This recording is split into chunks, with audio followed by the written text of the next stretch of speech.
Bonjour, alors là je voulais vous présenter une autre petite astuce par rapport donc au montage de perles ou de pierres sur câble. J'ai fait un cours, donc si vous voulez vraiment avoir le processus complet, je mettrai le cours dans le lien en barre d'infos si ça vous intéresse, parce que ça c'est vraiment du B à bas, hein. Donc là c'est pas pour vous parler de ça, même si je vous conseille évidemment pour ce genre de choses.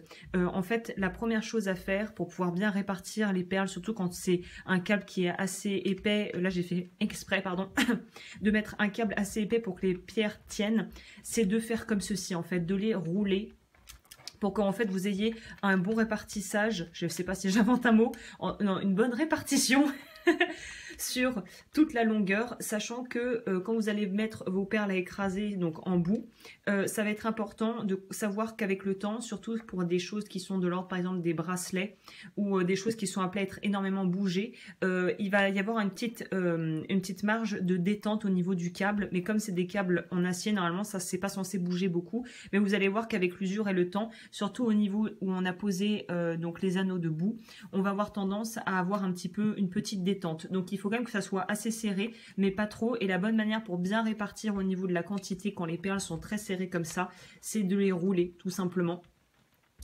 Et une fois qu'elles sont bien roulées, vous allez voir que naturellement, le câble va reprendre une certaine forme de flexibilité qui là est assez moindre parce que j'ai pris un câble en acier avec plein de plusieurs grains. Je crois que c'est 49 brins, on dit.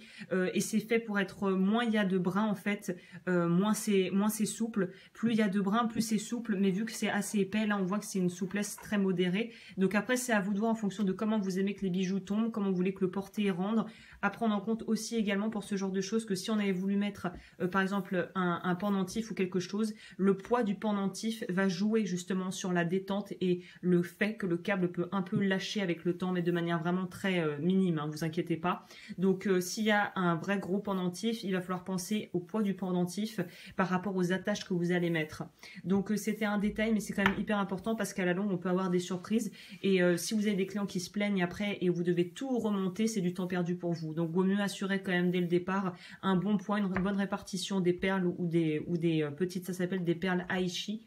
Dans la tradition, petite parenthèse culture, chez les Amérindiens en fait ils ont une technique.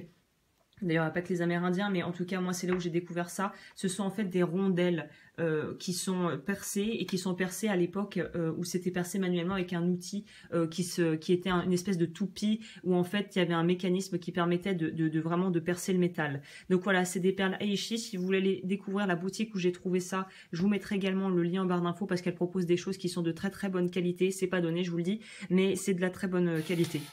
Et je vous laisse ici parce que le facteur ou le livreur m'appelle. À bientôt.